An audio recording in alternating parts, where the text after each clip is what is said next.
ate at kuya, sa tingin ko, kung hindi man magkaroon ng people power, although deserve ng addict na yan, na puppet, na manloloko, 'di ba?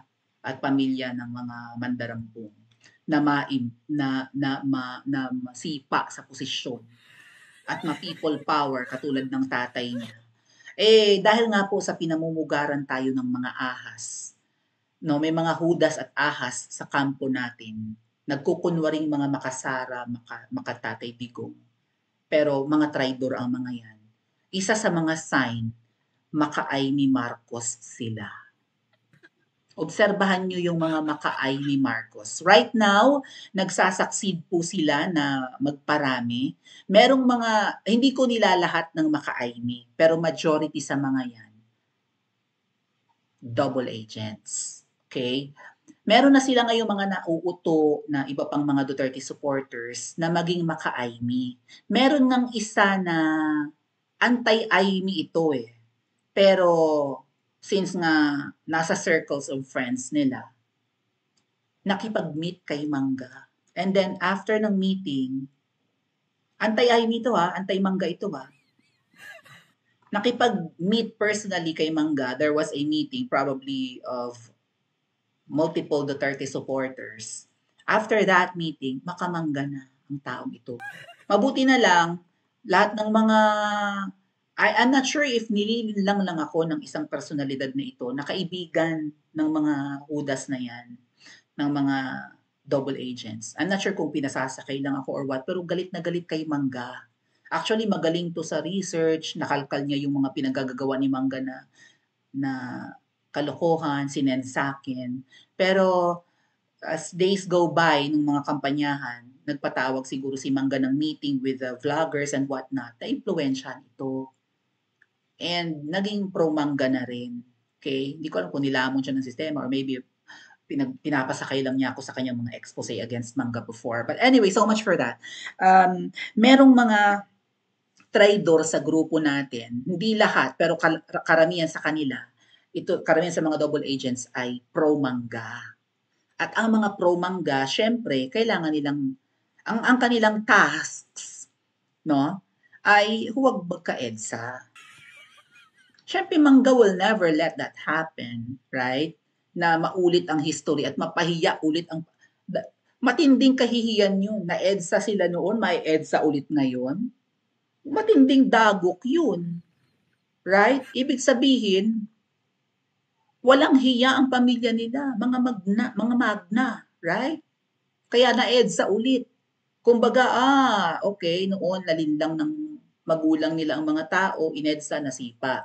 Eh ngayon, manlilin lang sila ulit, bumalik after so many decades, after 3 decades, 90s, 2000s, 2010s, mga 3 decades siguro. After so many decades, bumalik, ay balik ulit sa pagiging Makati ang alam nyo na, sinipa ulit ng matinding trauma, matinding trauma dinanas nila noon eh. Kung napanood niyo yung movie na ginawa ni Mangga, di ba? Buhay ang kapalit nila, mabuti na survive nila. Pinasok sila ng mga makakaliwa, di ba? Sa Malacanang at balak silang pagpapatayin. O, napigil lang yun. Baka nga nagurgur nila yung ano na yun. Yung nahuli nila. Parang kinuha yung tiwala nila.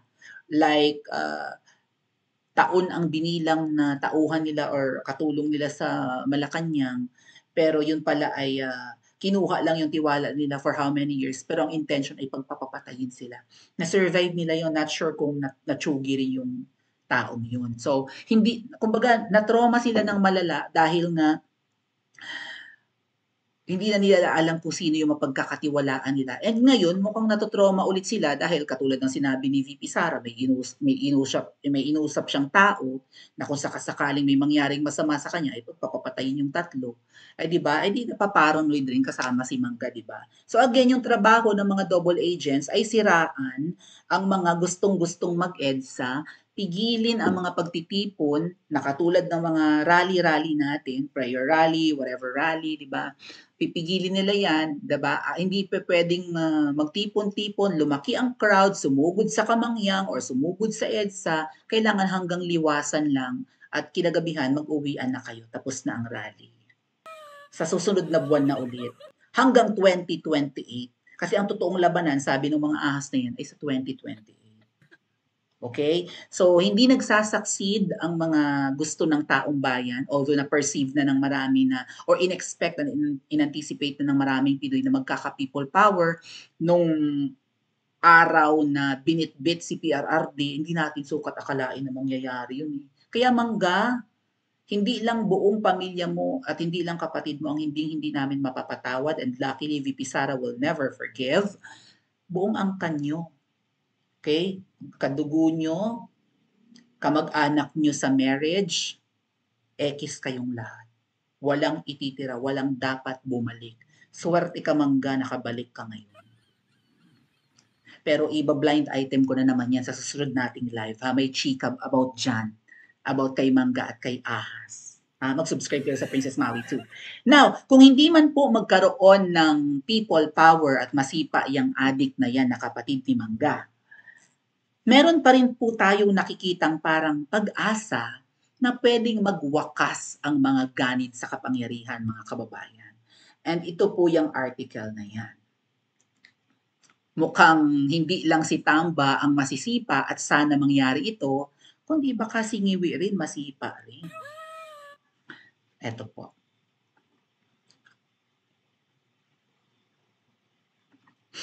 So binalita to ng GMA News 14 hours ago, mga kababayan, hindi pa inaabot ng isang araw, lagpas kalahating araw pa lang. Ang sabi, hindi ko alam kung nanonood si VP ng live natin ng mga nakaraang araw, or maybe we have the same mind or something.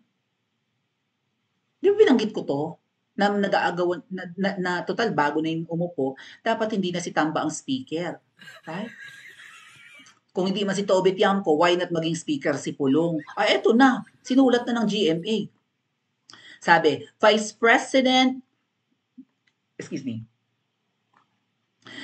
President Sara Duterte on Saturday, kahapon, said that she had suggested to her brother, re-elected Davao City 1st District Representative Paulo Pulong Duterte, to run for House Speaker or Minority Leader in the 20th Congress. So yung 20th Congress, I would assume mga July 21 to mangyayari kasi magkakaroon ng convening, 'di ba? At yun din yung araw ng ng SONA ni Ngiwi, right? So, bago mag-SONA si Ngiwi, mag-i-elect yung lower house ng kanilang speaker, mag-i-elect din ang Senado ng kanilang Senate President.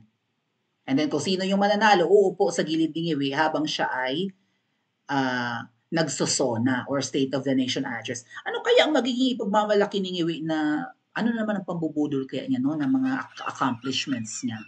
Sabihin na naman niya 10,000 na yung kanyang flood control projects. Sabihin niya ang dami na niyang pinagawang mga skyscrapers, mga sky bridges, super highways, skyways, ano kaya pambubudol, no? Sabihin niya 20 na ang bigas, mga ganon. Kailangan pumaspas si Ngiwi ng mga pwede niya pang gawin, no, para maihabol yan sa kanyang SONA na alam na naman natin na for sure, no, 90% baka 100% bodol lahat. Pag sisinungaling na siya may na-achieve na wala naman tayo nakikita at nararamdaman. So, okay, sa 20th Congress, pwede po talaga na maging Senate President, malay natin one day. But pwedeng maging House Speaker si Kong Pulong. Alam nyo yung hinedbat niya na bugaw, yung nasa CCTV, yung pinagkalat ni Pebo. Isa si Pebo sa nagkalat nun di ba?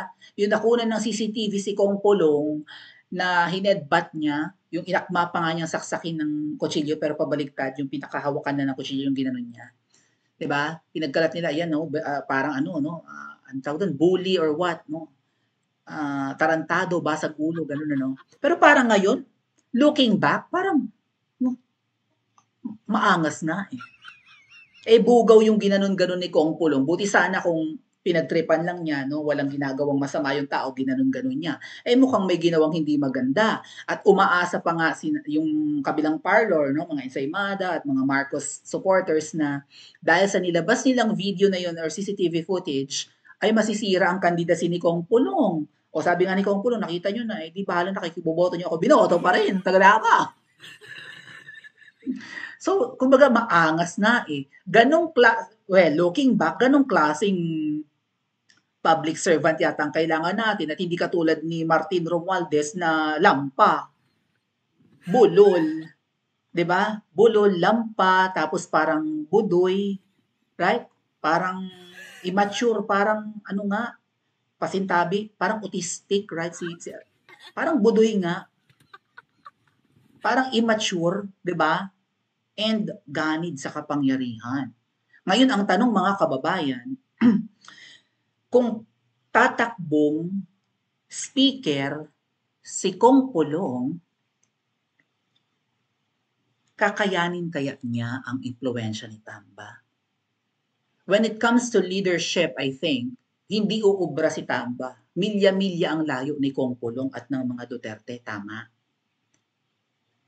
Ngayon, ang mga bago ba ngayong nanalong mga kongresista at yung mga nakaupo pa, may mga nakaupo pa ba or bago na ito lahat?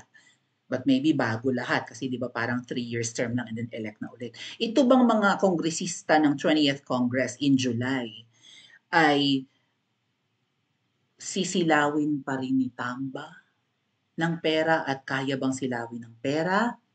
Or pipili na sila ngayon ng matinong House Speaker? Ano ang mamamayani mga kababayan? Prinsipyo at ang pagmamahal sa mga Pilipino o pera pa rin? Papayag ba si Ngiwi Jr. na hindi si Martin Romualdez ang maging House Speaker at baka mamaya maging Duterte pa ang House Speaker? Ano ang kahantungan mga kababayan kapag naging House Speaker ang isang Duterte? Kasi habang si Martin Romualdez ang House Speaker or pwedeng maging House Speaker sa susunod, hindi uusad kailanman ang kahit anong impeachment na isampalaban kay Ngiwi. Dahil sa paniniwala ko, mga ate at kuya, ang dapat ma-impeach ng mga leaders ngayon, sa mga leaders ngayon, ay walang iba kundi si Ngiwi. Agree ba kayo? At hindi si VP Sara. Ngayon, kung sakasakali bang maging House Speaker si Kong Pulong, posible na ang impeachment kay Ngiwi? Pa-comment nga po sa comment section at mag-like and subscribe din po kayo.